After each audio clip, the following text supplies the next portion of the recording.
ನಿಗಮ ಮಂಡಳಿ ಅಧ್ಯಕ್ಷರು, ಪ್ರಾಧಿಕಾರಿಗಳ ಅಧ್ಯಕ್ಷರು ಇವೆಲ್ಲಕ್ಕೂ ಕೂಡ ಸಚಿವ ಸ್ಥಾನಮಾನ ಕೊಟ್ಟಿದ್ದಾರೆ ಸರ್. 26 ಕೋಟಿಗೂ ಹೆಚ್ಚು ವೆಚ್ಚ ಆಗುತ್ತೆ. ಮೊದಲೇ ಆರ್ಥಿಕ ಸಂಕಷ್ಟ ರಾಜ್ಯ ಸರ್ಕಾರಕ್ಕಿದೆ, ಅವರಿಗೆ ಅಗತ್ಯ ಇತ್ತ ಅನ್ನುವಂಥ ಪ್ರಶ್ನೆ ಎದ್ದಿದೆ ಸರ್. ಇಲ್ಲ, ಅದು ಮುಖ್ಯಮಂತ್ರಿಗಳು ಹಿಂದೆ ಆ ಬೋರ್ಡ್ ಕಾರ್ಪೊರೇಷನ್ ಚೇರ್ಮನ್ಗಳಿಗೆ ಯಾವ ಸ್ಥಾನಮಾನ ಕೊಟ್ಟಿದ್ರು ಈಗಲೂ ಅದನ್ನೇ ಕೊಡಬೇಕಾಗುತ್ತೆ. ಹೊಸದಾಗಿ ಈಗ ಅವರಿಗೆ ಕೊಡಲಿಲ್ಲ ಅಂದರೆ ಅದಕ್ಕೆ ಸ್ಟೇಟಸ್ಸು ಇರೋದಿಲ್ಲ. ಕೊಡಬೇಕು ಅಂದರೆ ಒಂದಿಷ್ಟು ಹಣ ಖರ್ಚಾಗುತ್ತೆ. ಹಿಂದೆ ಆ ಕಾರ್ಪೊರೇಷನ್ಗಳಿಗೆ ಯಾವ ಸ್ಥಾನಮಾನ ಕೊಟ್ಟಿದ್ದಾರೋ ಅದನ್ನು ಕೊಡಲೇಬೇಕಾಗುತ್ತೆ. ಆ ರೀತಿ ಕೊಟ್ಟಿದ್ದಾರೆ. ಅದರಲ್ಲೇನು ಹೊಸದಾಗಿ ಏನು ಕಾಣಿಸ್ತಾ ಇಲ್ಲ. ಸರಿ, ಗೃಹಲಕ್ಷ್ಮಿ ಫಲಾನುಭವಿಗಳಿಗೆ ಸರ್ ಜೀವಿತ ಸರ್ಟಿಫಿಕೇಟ್, ಈಗ ಪಿಂಚಣಿದಾರರು ಪ್ರತಿ ವರ್ಷ ಜೀವಿತ ಸರ್ಟಿಫಿಕೇಟ್ ಸಲ್ಲಿಕೆ ಮಾಡ್ತಾರೆ, ನಾವು ಬದುಕಿದೀವಿ ಅಂತ. ಸೋರಿಕೆ ತಡೆಯೋದಕ್ಕೆ ಗೃಹಲಕ್ಷ್ಮಿಗೂ ಕೂಡ ಅದನ್ನು ಕಡ್ಡಾಯ ಮಾಡಿ ಪ್ರತಿ ವರ್ಷನೂ ಫಲಾನುಭವಿಗಳು ಲೈಫ್ ಸರ್ಟಿಫಿಕೇಟ್ ಸಬ್ಮಿಟ್ ಮಾಡಬೇಕು ಅನ್ನುವಂಥದ್ದು ವಿಚಾರ ಸಿಎಂ ಅವರು ಸಿಎಸ್ಗೆ ಸಂಬಂಧಪಟ್ಟಂತೆ ಸೂಚನೆ ಕೊಟ್ಟಾರೆ. ಇದೊಂದು ರೀತಿಯಲ್ಲಿ ಈಗ 2-3 ತಿಂಗಳ ಇದ್ರ ಬಗ್ಗೆ ಹೆಚ್ಚು ಮಾಹಿತಿ ನನಗೆ ಇಲ್ಲ. ಯಾಕೆಂದರೆ ಸಮಾಜ ಇದು ಮಕ್ಕಳ ಕಲ್ಯಾಣ ಇಲಾಖೆ ಸಚಿವರಿದ್ದಾರೆ. ಅವರು ಇದೆಲ್ಲ ಏನು ನಮ್ಮಲ್ಲಿ ಕ್ಯಾಬಿನೆಟ್ಟಲ್ಲಿ ಏನು ಚರ್ಚೆ ಆಗಿಲ್ಲ. ಕ್ಯಾಬಿನೆಟಲ್ಲಿ ಚರ್ಚೆ ಆದರೆ ನಮಗೂ ಗೊತ್ತಾಗುತ್ತೆ. ಅದರಿಂದ ಆ ವಿಷಯದಲ್ಲಿ ಹೆಚ್ಚು ಮಾಹಿತಿ ನನಗೆ ಇಲ್ಲ. ಟೆರರಿಸ್ಟ್ ಒಬ್ಬ ಜೈಲಲ್ಲಿ ತೀರ್ಕೊಂಡಿರೋದು ಸಾದಿಕ್ ಅಂತ ಅದು ತನಿಖೆ ಮಾಡೋದಕ್ಕೆ ಹೇಳಿದ್ದೇನೆ. ಏನು ಯಾವ ಕಾರಣಕ್ಕೆ ಆ ರೀತಿ ಆಗಿದೆ, ತೀರ್ಕೊಂಡಿದ್ದಾರೆ ಅನ್ನೋದನ್ನು ಈಗ ರಿಪೋರ್ಟ್ ಕೊಡ್ತಾರೆ. ಕೊಟ್ಟಾದ್ಮೇಲೆ ಗೊತ್ತಾಗುತ್ತೆ. ಬಜೆಟ್ ಪೂರ್ವಭಾವಿ ಸಭೆ ಆಗಿದೆ, ಒಳಾಡಳಿತ ಇಲಾಖೆದು ಕೂಡ ಆಗಿದೆ. ತಾವೇನೇನು ಪ್ರಸ್ತಾವನೆ ಸಲ್ಲಿಸಿದ್ರಿ ಅಂತ ಸರ್? ಅಲ್ಲ, ನಾವು ಮೊದಲನೇದಾಗಿ ರೆಕ್ರೂಟ್ಮೆಂಟಿಗೆ ಪರ್ಮಿಷನ್ ಕೊಡಬೇಕು ಅಂತ ಕೇಳಿದ್ದೇನೆ. ಆಮೇಲೆ ನಮಗೆ ಮೊಬಿಲಿಟಿ ಭಾಳ ಇಂಪಾರ್ಟೆಂಟು. ಪೊಲೀಸಿಗೆ ವೆಹಿಕಲ್ಸು ಅದೆಲ್ಲ ಬೇಕು ಅಂತ ಕೇಂದ್ರ ಸರ್ಕಾರ 15 ವರ್ಷದ ನಂತರ ಯಾವುದು ವೆಹಿಕಲ್ಸ್ಗಳನ್ನ ಯೂಸ್ ಮಾಡಬಾರ್ದು ಅಂತ ಏನು ಆದೇಶ ಮಾಡಿದ್ದಾರೆ. ಅದರ ಹಿನ್ನೆಲೆಯಲ್ಲಿ ಸಾವಿರಾರು ವೆಹಿಕಲ್ಸನ್ನು ನಾವು ತೆಗೆದಿದ್ದೇವೆ. ಅದನ್ನು ರಿಪ್ಲೇಸ್ಮೆಂಟ್ ಆದರೂ ಮಾಡಬೇಕಲ್ಲ. ಹೊಸ ವೆಹಿಕಲ್ಸ್ ಕೊಂಡ್ಕೊಳ್ಳೋದು ಒಂದು ವಿಚಾರ, ಆದರೆ ಹಳೆ ವೆಹಿಕಲ್ಸನ್ನು ತೆಗೆದು ಹಾಕಿರೋದನ್ನು ರಿಪ್ಲೇಸ್ ಮಾಡೋದಕ್ಕೂ ಕೂಡ ಅದನ್ನು ಕೂಡ ನಾನು ಕೇಳ್ಕೊಂಡಿದ್ದೇನೆ. ಆಮೇಲೆ ನಮಗೆ ಹೌಸಿಂಗು ಭಾಳ ಇಂಪಾರ್ಟೆಂಟು. ಪೊಲೀಸ್ನವರು ಅವರ ಮನೆಗಳು ಅವರು ಇರ್ತಕ್ಕಂಥ ಸ್ಥಿತಿಗತಿಗಳನ್ನು ನೋಡೇ ನಾವು ಪೊಲೀಸ್ ಗೃಹ ಅಂತೇಳಿ ಕಾರ್ಯಕ್ರಮ ಮಾಡಿದ್ವಿ. ಅದನ್ನು ಮುಖ್ಯಮಂತ್ರಿಗಳು ಕೂಡ ಅಪ್ರಿಷಿಯೇಟ್ ಮಾಡಿದರು ಮತ್ತು ಅದನ್ನು ಇನ್ನೊಂದು 5 ವರ್ಷ ಎಕ್ಸ್ಟೆಂಡ್ ಮಾಡಬೇಕು ಅಂತ ಹೇಳಿ ಅವರೇ ಹೇಳಿದ್ದಾರೆ. ಹಾಗಾಗಿ ಅದಕ್ಕೂ ಕೂಡ ಹಣ ಕೊಡಬೇಕು ಅಂತ ಕೇಳಿದ್ವಿ. ಇನ್ನೂ ಭಾಳಷ್ಟು ಸಣ್ಣ ಸಣ್ಣ ಕಾರ್ಯಕ್ರಮಗಳೆಲ್ಲ ಇದಾವೆ ನಮ್ಮಲ್ಲಿ. ಸೈಬರ್ ಕ್ರೈಮಿಂದು, ಡ್ರಗ್ಸನ್ನ ಹಿಡಿಯೋದಕ್ಕೆ, ಇವೆಲ್ಲ ಹೊಸ ಹೊಸ ವಿಚಾರಗಳು. ಅದಕ್ಕಾಗಿ ಹೆಚ್ಚು ಅದಕ್ಕೆ ಬೇಕಾದಂಥ ಇದನ್ನು ಕೊಡಬೇಕು ಅಂತ ಹೇಳಿ ಕೇಳ್ಕೊಂಡಿದ್ದೀನಿ. ನೋಡಬೇಕು ಯಾವ ರೀತಿ ಅಂತಿಮವಾಗಿ ತೀರ್ಮಾನ ಮಾಡ್ತಾರೆ. ಮೆಟ್ರೋ ಟಿಕೆಟ್ ದರ ಸಂಬಂಧಪಟ್ಟಂತೆ ರಾಜ್ಯ ಸಂಸದರು ಈಗಲೂ ಕೂಡ ಸರ್ಕಾರದ ಮೇಲೆ ಆರೋಪ ಮಾಡ್ತಾ ಇದ್ದಾರೆ. ಆದರೆ ನಾಳೆಯಿಂದ ದರ ಏರಿಕೆ ಆಗಬೇಕಾಗಿತ್ತಲ್ಲ, ಕೇಂದ್ರ ಸರ್ಕಾರ ಹೋಲ್ಡ್ ಮಾಡಿದೆ. ಮನೋಹರ್ ಲಾಲ್ ಖಟ್ಟರ್ ಅವರು, ನಗರಾಭಿವೃದ್ಧಿ ಸಚಿವರು, ಅವರು ಹೋಲ್ಡ್ ಮಾಡಿದ್ದಾರೆ. ಇದು ಯಾವಾಗಲೂ ಈ ಮೆಟ್ರೋದು ಪದೇ ಪದೇ ಗೊಂದಲ ಆಗೇ ಆಗ್ತದೆ. ಅವರು ನಾವು ಇಬ್ಬರು ಸೇರಿ ಮಾಡುವಂಥದ್ದು ಯೋಜನೆ ಇದು. ಅವರು ಕೂಡ ಕನ್ಸಲ್ಟ್ ಮಾಡಲೇಬೇಕಲ್ಲ, ಇನ್ಕ್ರೀಸ್ ಮಾಡೋಕ್ಕಾಗಲಿ ಡಿಕ್ರೀಸ್ ಮಾಡೋಕ್ಕಾಗಲಿ. ಈಗ ಅವರು ಹೋಲ್ಡ್ ಮಾಡಿದ್ದಾರೆ. ಮುಂದೆ ಅದು ಎರಡು ರಾಜ್ಯ ಮತ್ತು ಕೇಂದ್ರ ಎರಡು ಸೇರಿಕೊಂಡು ಅಂತಿಮವಾಗಿ ಏನು ತೀರ್ಮಾನ, ಯಾಕೆಂದರೆ ಅದಕ್ಕೆ ಆಟೋನಮಸ್ ಸ್ಟೇಟಸ್ ಕೊಟ್ಟಿದ್ದಾರೆ. ಅಲ್ಲಿನ CMD ರಾಜ್ಯ ಸರ್ಕಾರವನ್ನು ಕೇಳ್ಕೊಂಡು ಏನು ಮಾಡೋದಿಲ್ಲ. ಅವ್ರ ತೀರ್ಮಾನಗಳನ್ನು, ಅದು ಬೋರ್ಡ್ ಇರೋದ್ರಿಂದ ಅವ್ರ ತೀರ್ಮಾನನ ಮಾಡ್ತಾರೆ. ಯಾಕೆಂದರೆ ನಾನು ಕೂಡ ಒಂದಷ್ಟು ದಿವಸ ಅದರಲ್ಲಿ ಇನ್ಚಾರ್ಜ್ ಆಗಿದ್ದೆ ನನ್ನ ಮೆಟ್ರೋದಲ್ಲಿ ಕೂಡ. ಆದರೆ ಅದನ್ನು ನಾವು ಕೇಳುವಂಥದ್ದು ರಾಜ್ಯ ಸರ್ಕಾರ ನಿಯಂತ್ರಣ ಮಾಡುವಂಥದ್ದು ಕಷ್ಟ ಇರುತ್ತೆ. ಕಮಿಟಿ ಬೇರೆ ಮಾಡ್ಬೋದು, ಕಮಿಟಿಯನ್ನು ಬೇರೆ ಮಾಡ್ಬೋದು.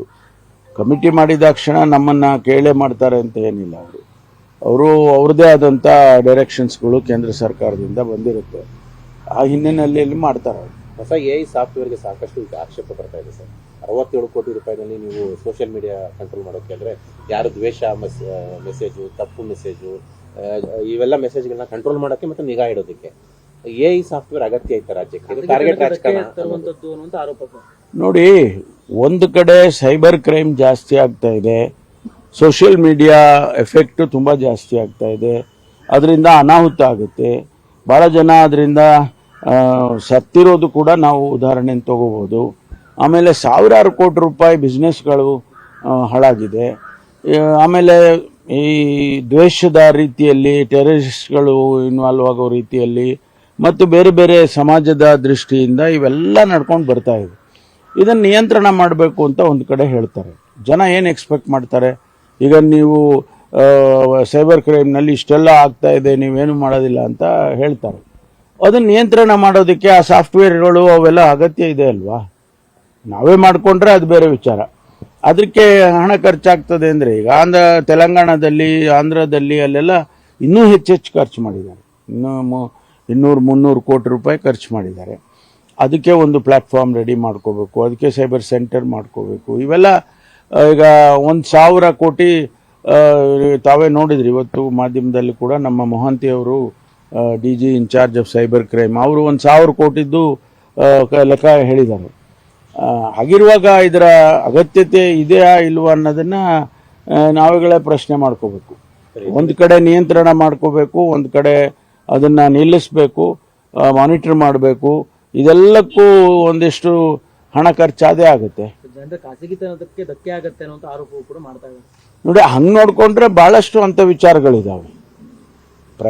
ಪ್ರೈವಸಿಗೆ ನಾವು ಇಂಟರ್ಫಿಯರ್ ಆಗ್ತೀವಿ ಅನ್ನೋದನ್ನ ಸಾಕಷ್ಟು ಸಾಫ್ಟ್ವೇರ್ಗಳಿರ್ಬೋದು, ಸಾಕಷ್ಟು ಸೈಬರ್ ಫೀಲ್ಡಲ್ಲಿ ಅದಕ್ಕೆ ಅಂಥ ಸಾಫ್ಟ್ವೇರ್ಗಳು ಇದ್ದಾವೆ. ಅದನ್ನ ನಾವು ನಿಯಂತ್ರಣ ಮಾಡದೆ ಇದನ್ನ ಮಾಡಕ್ ಹೋದ್ರೆ ನಮ್ಗೆ ಎರಡಕ್ಕೂ ತೊಂದರೆ ಆಗುತ್ತಲ್ಲ. ಸರ್, ಯತೀಂದ್ರ ಅವ್ರ ಹೇಳಿಕೆ ಬಗ್ಗೆ ಸರ್, ಸೆಟಲ್ ವಿಚಾರ ಅದು. ಮುಖ್ಯಮಂತ್ರಿಗಳಾಗಿ ಸಿದ್ದರಾಮಯ್ಯನವರು 5 ವರ್ಷ ಮುಂದುವರಿಬೇಕು ಅಂತ ಮೆಸೇಜ್ ಕೊಟ್ಟಿದ್ದಾರೆ ಹೈಕಮಾಂಡ್ ಅವರು ಅಂತ ಹೇಳಿಕೆ. ನೋಡಿ, ಅವರು ವೈಯಕ್ತಿಕವಾಗಿ ಅವ್ರು ಹೇಳಿದ್ದಾರೆ. ನಾವು ಯಾರ ಮೇಲೆ ಡಿಪೆಂಡ್ ಆಗಿದ್ದೀವಿ? ನಾವು ಹೈಕಮಾಂಡ್ ಮೇಲೆ ಡಿಪೆಂಡ್ ಆಗಿದ್ದೀವಿ. ಪದೇ ಪದೇ ನಾವು ಹೇಳ್ತಾನೆ ಇದೀವಿ ಹೈಕಮಾಂಡ್. ಈಗ ನೀವು ಕೇಳ್ತೀರಪ್ಪ, ಒಪ್ಪಂದ ಆಗಿದೆ, ಯಾರು ಹೇಳಿದ್ದು ಒಪ್ಪಂದ ಆಗಿದೆ ಅಂತ? ಅವ್ರು ಏನಾರ ಹೈಕಮಾಂಡ್ನವ್ರು ಹೇಳಿದಾರ? ಅಲ್ಲ, ಶಿವಕುಮಾರ್ ಅವ್ರ ಪಾಪ ಅವ್ರ ಅಭಿಪ್ರಾಯ, ಅವ್ರಿಗೆ ಗೊತ್ತಿರೋ ವಿಚಾರ ನಮ್ಗೆ ಗೊತ್ತಿಲ್ಲ. ಯಾಕಂದ್ರೆ ಅವರು ಒಳಗಡೆ ಇದ್ದವರು, ನಾವೆಲ್ಲ ಹೊರಗಡೆ ಇದ್ದವು. ನಮಗೆ ಅಲ್ಲೇನು ನಡೆದಿದೆ ನಮ್ಮನ್ನು ಕೇಳಿದ್ರೆ ನಾವೇನು ಹೇಳಬೇಕು? ಹೌದಪ್ಪ, ನಮ್ಗೇನು ಆ ವಿಷಯದ ಬಗ್ಗೆ ಮಾಹಿತಿಗಳಿಲ್ಲ ಅಂತಾನೆ ಹೇಳ್ತೀವಿ. ನಾವು ಮಾಹಿತಿ ಇದ್ರೆ ಹೇಳ್ಬೋದು, ನಿಮ್ಮ ಹತ್ರ ಶೇರ್ ಮಾಡ್ಬೋದು. ಆದರೆ ಅಲ್ಲಿ ಏನು ನಡೆದಿದೆ ಅನ್ನೋದು ಅವ್ರಗಳಿಗೆ, ಮುಖ್ಯಮಂತ್ರಿಗಳಿಗೆ, ಶಿವಕುಮಾರ್ ಅವ್ರಿಗೆ ಅಷ್ಟೇ ಗೊತ್ತು, ಮತ್ತು ಹೈಕಮಾಂಡಿಗೆ ಗೊತ್ತು. ಹೈಕಮಾಂಡ್ ಸುಮ್ಮನೆ ಇದ್ದಾರೆ ಅಂತ ಅಂದಾಗ ನಾವೇನು ಅನ್ಕೊಳ್ಬೇಕು? ಏನು ಆಗಿಲ್ಲಪ್ಪ ಅಂತ ಅನ್ಕೋಬೇಕು. ಆಗಿದ್ರೆ ಹೇಳ್ಬೋದು ಅವರು, ಅಥವಾ ಕ್ರಮ ತಗೋಬೋದು. ಈಗ ಅವರು ಅದನ್ನೇನು ಹೇಳ್ದೆ ಹೈಕಮಾಂಡು ತೀರ್ಮಾನ ಮಾಡದೆ ನಮ್ಗಳನ್ನು ಕೇಳಿದ್ರೆ ನಾವು ಹೇಳೋ ಸ್ಥಿತಿಯಲ್ಲಿ ಇರೋದಿಲ್ಲ. ಹೈಕಮಾಂಡ್ ನಡೆನೇ ಕಾರಣ ಆಗ್ತಿದೆ ಅಂತ. ಈ ಗೊಂದಲಕ್ಕೆ ಹೈಕಮಾಂಡ್ ನಡೆನೇ ಕಾರಣ ಆಗ್ತಿದೆ ಅಂತ. ಅಲ್ಲ, ಹೈಕಮಾಂಡ್ ಅವ್ರಿಗೆ ಗೊತ್ತಿದೆ ಯಾವಾಗ ಏನ್ ಮಾಡ್ಬೇಕು ಅಂತ ಗೊತ್ತಿದೆ ಅವ್ರಿಗೆ. ಇಂಥ ಸನ್ನಿವೇಶಗಳನ್ನ ಬಹಳಷ್ಟು ನೋಡಿದ್ದಾರೆ ಅವರು. AICCನವರು ಅನೇಕ ರಾಜ್ಯಗಳಲ್ಲಿ ಇಂಥ ಸನ್ನಿವೇಶ ಬಂದಾಗ ಯಾವ ರೀತಿ ಹ್ಯಾಂಡಲ್ ಮಾಡಬೇಕು ಮಾಡ್ತಾರೆ. ಅದಕ್ಕೆ ನಾವು ಯಾವಾಗಲೂ ಏನು ಹೇಳ್ತೀವಿ ಅಂತ ಹೇಳಿದ್ರೆ, ಏನೇ ಇಂಥ ಸಂದರ್ಭ ಬಂದ್ರೆ ನಾವು ಹೈಕಮಾಂಡ್ ಕಡೆ ತೋರಿಸ್ತೀವಿ. ಹೈಕಮಾಂಡ್ ತೀರ್ಮಾನ ಆಗದೆ ಇಲ್ಲೇನೂ ಆಗೋದಿಲ್ಲ.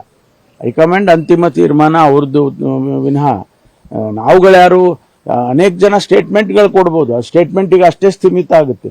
ಆದರೆ ತೀರ್ಮಾನ ಆಗೋದು ಹೈಕಮಾಂಡ್ ಅಲ್ಲಿ. ಬೇರೆ ಬೇರೆ ರಾಜ್ಯದಲ್ಲಿ ಇದೇ ರೀತಿಯ ವಾತಾವರಣ ಸೃಷ್ಟಿಯಾದಾಗ ಅಲ್ಲಿ ಅಧಿಕಾರವನ್ನು ಕಾಂಗ್ರೆಸ್ ಕಳ್ಕೊಳ್ಬೇಕಾದ ಬಂತು. ಇಲ್ಲೂ ಕೂಡ ಅಧಿಕಾರದಲ್ಲಿದ್ದೀರಿ. ಈ ರೀತಿಯಾಗಿ ಮುಂದುವರ್ಸ್ಕೊಂಡು ಹೋದ್ರೆ ಜನರು ಯಾವ ರೀತಿ ವಿಶ್ವಾಸ ಇಡ್ತಾರೆ? ಅದು ಕೂಡ ಹೈಕಮಾಂಡ್ ಅವ್ರಿಗೆ ಗೊತ್ತಿದೆ ಅಲ್ವಾ. ಅದು ಕೂಡ ಇಂಥ ಸನ್ನಿವೇಶ ಹೇಗಿರ್ಬೇಕು ಅನ್ನೋದನ್ನು ಕೂಡ ಅವರು ಗಮನಿಸಿರ್ತಾರೆ. ಅದನ್ನ ಅವರೇ ನಿರ್ಧಾರ ಮಾಡ್ಬೇಕು. ನಾವ್ಯಾರು ಕೂಡ ನಿರ್ಧಾರ ಮಾಡಕ್ ಸಾಧ್ಯನೇ ಇಲ್ಲ. ಒಂದು ಸ್ಪಷ್ಟ ಸಂದೇಶ ಬರೋವರೆಗೂ ಹಿಂಗೆ ಮುಂದುವರಿಯುತ್ತೆ. ಇಲ್ಲ, ಈಗೇನಿದೆ ಅಲ್ಲೋ ಅವರು ಗಮನಿಸಿದ್ದಾರೆ. ಗಮನಿಸಿ ಯಾವಾಗ ತೀರ್ಮಾನ ತಗೋಬೇಕು ಅವಾಗ ತಗೊಳ್ತಾರೆ. ಕರೆ ಬರುತ್ತೆ ಅಂತ ಕೂಡ ವೆಯ್ಟ್ ಮಾಡ್ತಾ ಇದ್ದಾರೆ. ಅದೇ ನಾ ಹೇಳಿದ್ನಲ್ಲ, ಯಾಕೆ ಕರೆ ಬರುತ್ತೆ? ಹೈಕಮಾಂಡ್ನವರು ಕರೆ ಬರಬೇಕು. ಬೇರೆ ಯಾರು ಕರೆ ಬಂದ್ರೆ ಏನು ಉಪಯೋಗ ಇಲ್ಲ. ಹೈಕಮಾಂಡ್ನವ್ರ ಕರೆ ಬಂದ್ರೇನೆ ಎಲ್ಲ ಇತ್ಯರ್ಥ ಆಗೋದು.